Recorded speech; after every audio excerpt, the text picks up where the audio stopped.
আসসালামু আলাইকুম, আশা করি সকলেই ভালো আছেন। আজকে চতুর্থ পর্ব আমাদের অ্যাডোবি ইলাস্ট্রেটরের। তো আজকে চতুর্থ পর্বে নতুন কিছু দেখাবো। তা দেখানোর আগে একটু কথা বলতে চাচ্ছি যে সবাই আমার চ্যানেলটি সাবস্ক্রাইব করে এবং লাইক শেয়ার করে সবাই একটু পাশে থাকবেন, তাহলে আমি আমার কাজগুলো করে উপকৃত পাচ্ছি। তো আপনারা যদি আমাকে একটু সাবস্ক্রাইব, একটু লাইক, একটু কমেন্ট করে যদি হেল্প করেন, তাহলে আমি আমার কাজের যে উৎসাহিতটা পাচ্ছি সেই সাথে আমিও আপনাদের আরও নতুন নতুন ভিডিও বানানোর জন্য উপকৃত হব। ওকে, বেশি কথা বলতে চাই না। তো আজকে আমাদের চতুর্থ ভিডিওটা দেখার জন্য প্রস্তুত হন। তো আমাদের আগে যেটা ছিল সেটা আমরা ডিলিট করে দিচ্ছি। এই যে এইটা রেক্ট্যাঙ্গেল টুলে সিলেক্ট ছিল বিদায় আমরা এরকম দিছি, কিন্তু ডিলিট হয়নি। আমাদের দিতে হবে সিলেক্টেড টুল, তারপরে আমরা অল দিয়ে তারপর ডিলিট করে দেব। ওকে, আমরা স্ক্রিনটা বড় করছি। আমরা আজকে দেখব পেন টুলের কাজ। এই হলো পেন টুল, পেন হবে না, পেন টুল। আচ্ছা, আমরা পেন টুলের কাজ দেখব। তো পেন টুল এখান থেকে একটা ক্লিক দিলেন, অ্যাঙ্কর পয়েন্ট, তারপরে এখান থেকে এখানে যে ক্লিক দিয়ে যদি একটু এদিক ওদিক করেন, মানে মাউসটা ছেড়ে দিবেন না, মাউসটা যেভাবে রাখবেন সেভাবেই হবে। তারপরে এই যে এই লাইনটা যে বাড়তি আসলো, এই লাইনটা যে বাড়তি আসলো, এটাকে অল্টার চাপ দিয়ে ধরে এই যে এখানে মানে চৌকা অ্যাঙ্কর পয়েন্টে মাউসের বাম পাশে ক্লিক দিবেন। ওকে, এখন আমরা আবার এই পাশে গেলাম, আবার এখান থেকে এই দিলাম। তো এখান থেকে আবার অল্টারে চাপ দিয়ে ধরে এখানে এটা সিলেক্ট করে দেবেন, তাহলে এই বাড়তি রেখাটুকু ডিলিট হয়ে যাবে। তারপর আমরা সিলেক্টেড টুল দিব। সিলেক্টেড টুল দিয়ে এটা ব্লক হয়ে গেছে। তো আমরা সিলেক্টেড টুল দিব। তো এখন এখান থেকে কালারটি ঠিক থাকবে। তো আমরা যে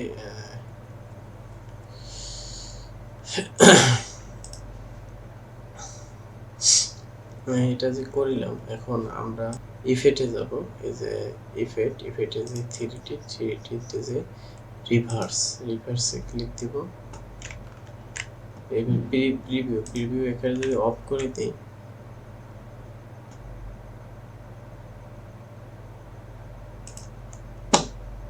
আচ্ছা, আমরা থ্রিটিতে যে রিভার্সে যাব, রিভার্সে যে আমি এখানে প্রিভিউটা অন রাখি।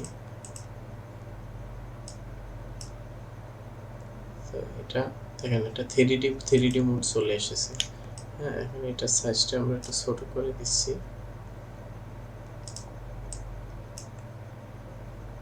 ওকে,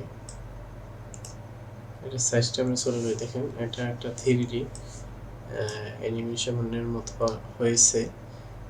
এখন একটা থালার মতো দেখা যাচ্ছে, প্লেট, আমরা যেটাকে প্লেট বলি। আচ্ছা, আমরা নতুন আরেকটা গোল শ্যাডো নিচ্ছি, এটা গোল করছি। তারপরে আমরা এখানে একটা কালার দিয়ে দিতে চাই, এখান থেকে নোট লাইন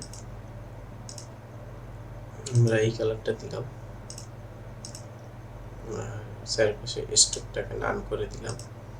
তো এখন আমরা এইটাই সিলেক্ট থাকা অবস্থায় যদি ইফেক্টে যাই, তারপর থ্রিডি, তারপর রিভার্সে গেলে আমাদের এটা থ্রিডি হয়ে গেল।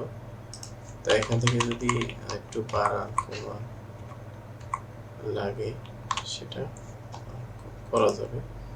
এখান থেকে যেভাবে প্রয়োজন সেভাবেই করা যাবে। এখান থেকে বেঁকা সোজা যেরকম লাগে। তো এটা আর একটু কমিয়ে দেব। এখন দেখেন এটা একটা সিলেক্টেড টুল দিয়ে এটা একটা আপেল হয়ে গেছে। আপেলটাকে আমি এটার মাঝখানে দিয়ে দিলাম। দেখেন এখন থালার ভিতরে একটা আপেল, অনেক সুন্দর লাগতেছে। তো আমরা মূলত এইভাবে পেন টুলের কাজটি করব। যেমন এটাকে আবার সেলে পেন টুলে আঁকা যায়, যেমন এখান থেকে পেন টুল থেকে এখানে সিলেক্ট, তারপরে এখানে সিলেক্ট করে একটু টান দিতে হবে, আবার অল্টারে চাপ দিতে হবে, এখানে ক্লিক দিতে হবে, এবার অল্টারে চাপ দিতে হবে। এভাবে আমরা সিলেক্ট করতে পারি। পরে আবার ইফেক্টে এসে 3D তে রিভার্স আমরা ওকে দিব।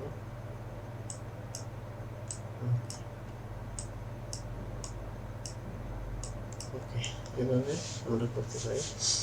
বা আমরা যদি একটা চৌকা ঘর নেই, এখন যদি আমরা ডিস্টেন্স সিলেক্টেড টুল এখানে যদি ক্লিক দিয়ে আমরা যদি এই কোণা সিলেক্ট,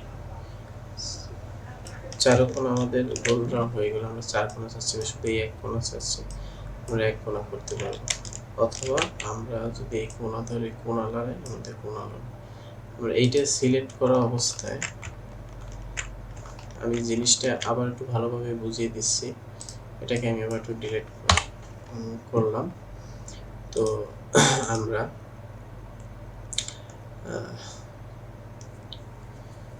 রাস্টার টুল নিলাম। রাস্টার টুল নিলে আমরা একটা ঘর করলাম।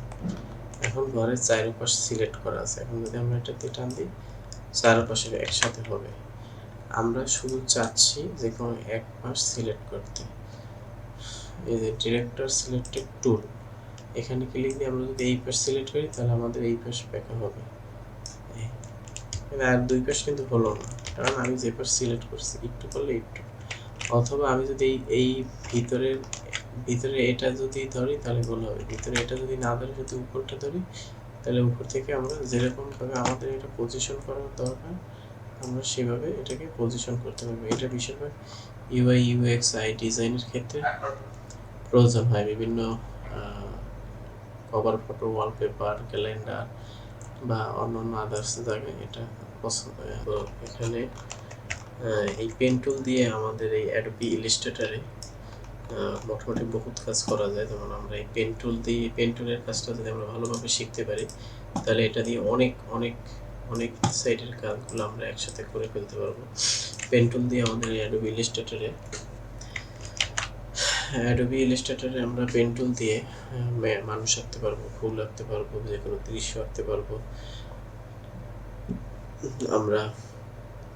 কিন্তু পেন টুলের কাজ অনেক ভালোভাবে শিখতে হবে। যে কোনো সিভিটিভি বানাতে গেলে পেন টুলের অনেক কিছু দরকার হয়। ওয়েবসাইট বানাতে গেলে আমাদের এই অ্যাডোবি ইলাস্ট্রেটরে রাস্টার ফাইল আছে, কিছু রাস্টার ফাইল এগুলো নিয়ে আমরা আসলে টিপে আরও পরে আলোচনা করবো। আর অ্যাডোবি ইলাস্ট্রেটর ফাইল যত বড় করবেন ফাটবে না, ঠিক আছে? কোনো চৌকা কোনো ঘর নেই, ফাটবে না। এই বিষয় নিয়ে রাস্টার ফাইল, হিরো ফাইল, এগুলো নিয়ে আলাদাভাবে একসময় কথা বলবো। তো আজকের ভিডিওটি এই পর্যন্ত। নেক্সট আবার নতুন কোনো ভিডিও নিয়ে আসবো। আর পেন টুল কীভাবে আমরা পেন টুলটাকে চালাবো, এটা শেখার জন্য কিছু ওয়ে আছে, কিছু অন্যান্য পদ্ধতি আছে, এগুলো আমরা নিয়ে আসব। তো এগুলো পেতে হলে সাথে থাকেন এবং সাবস্ক্রাইব করে পাশে থাকবেন আর আমাকে উৎসাহিত করেন। ওকে, আজকের ভিডিওটি এই পর্যন্ত। সবাই ভালো থাকবেন। ইউজ দি টাইম, সময়কে কাজে লাগান। আসসালামু আলাইকুম।